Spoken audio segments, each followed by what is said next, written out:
Rick Brown, Des Moines Register. Coach, you be a little more specific on Matt, like any kind of timetable, and who would he fill his spot in the interim while he's not there? You know, Matt's having surgery today. You're probably looking at 3 weeks before he can play.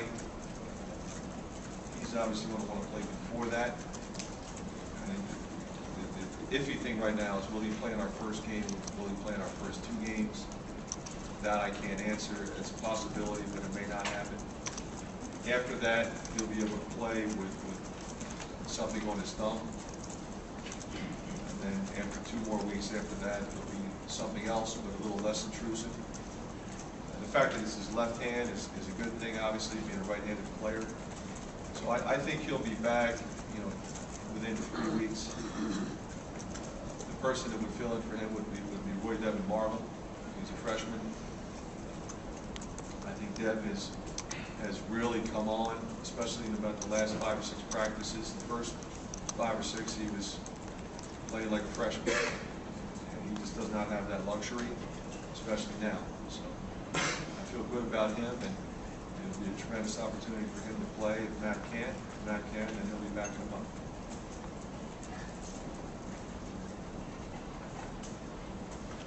On the center aisle. Fran, Scott Docker from the Cedar Rapids Gazette. How so far as how the guards look, Clay Payne, Bryce Cartwright, have they worked together, or are they more competing against one another for that spot? We've done both. Obviously, I think for the practice the most competitive they can be, Bryce wants one team, Kelly wants the other. And we tend to mix the lineups around both of them. And at times we play them both together. And these Brandon Stubbs are walk-on point guard that run the other team, so it gives them an opportunity to play together. They play well together, and they will play together at times. So it gives us a different look. Both can drive it, both can make plays on the break, and the good thing is they both can make threes. So you know, I think it's not like they're playing 2 non-scoring point guards together to try to get penetration, because if they can't shoot, they're not going to be able to drive it anyway. So the fact that they're making shots and they're driving the ball, they're creating a faster pace together, I think you'll see those guys on the floor.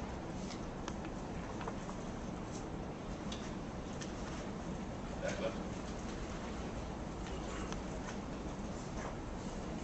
Fran, Rick Brown again.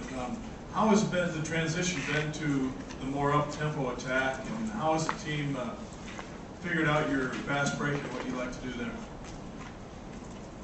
You know, they've been great. They want to play that way. I think most athletes want to play that way. The critical thing there is understanding how to play it, because you can run and quick shoot the ball and turn the ball over, and you really haven't improved very much. You know, and I think our fans are smart enough to recognize that if we're playing faster, then we better have a plan behind it. We better make good decisions on the break. And I think the first 3 or 4 days of practice, to be honest with you, was absolute mayhem. We were going so fast, kicking the ball all over the Carver Hawkeye Arena and not making good decisions. And that was okay, you know, to get them to understand that we're going to push the ball, we're going to push it on makes and misses. We've got to get it in quick. We've got to get our wings running, our posts running. And I think that was step 1. Step 2 becomes, we're going to probe the defense. And sometimes the best play is no play at all.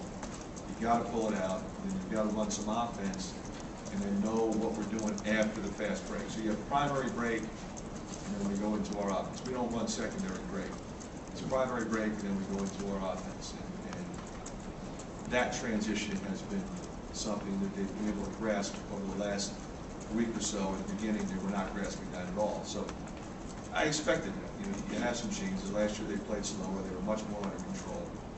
So there's times when we have to be under control. If we're going to win close games, you better know how to play under control and be able to play at half court. So yes, we're going to run, but we're going to play intelligent basketball.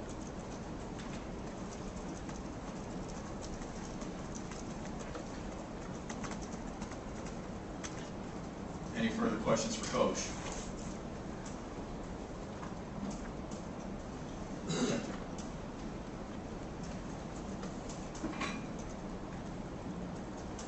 How do you stack up at the 4 and 5?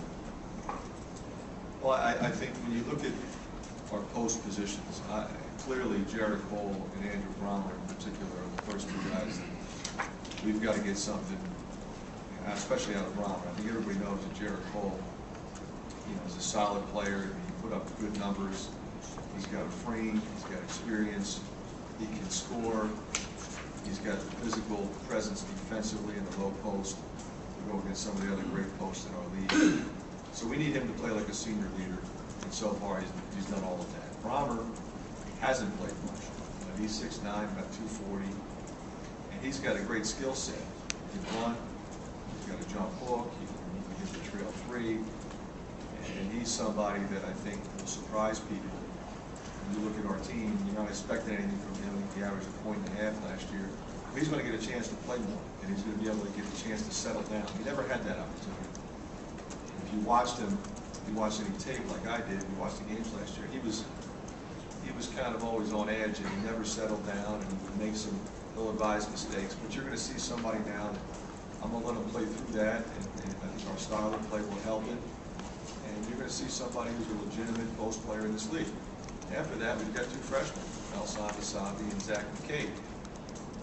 Both are really talented. I would expect Melson to be a starter.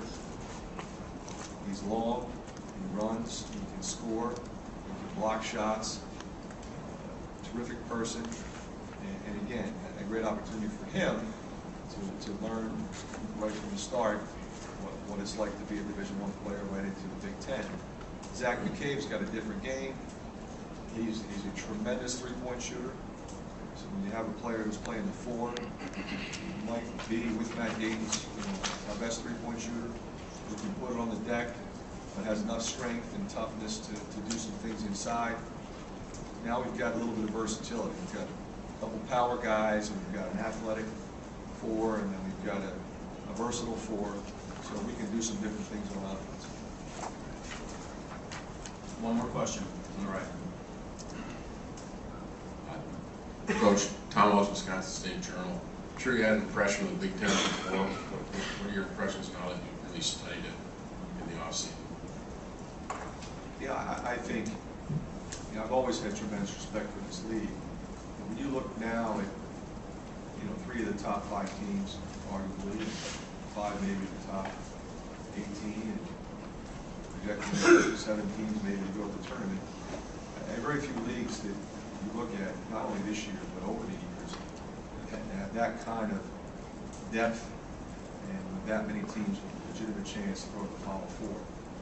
So as you sit in my chair, it's a formidable challenge to take a young team and play those teams, not only at home but on the road. So I think the critical thing for us is to know and understand how we have to compete. And when we find ourselves in close games with those teams, doing the right things that will help us win those close games, because that's what's really going to help develop our team as we move forward, develop our confidence. We can't be satisfied this year with moral victories. Hey, we played, Michigan State tough. And at some point, we've got to beat some of these teams, and we're going to have to do it with young players. And that's what we're looking at. And that's what we're going to get ready for. Thank you, Coach, and welcome to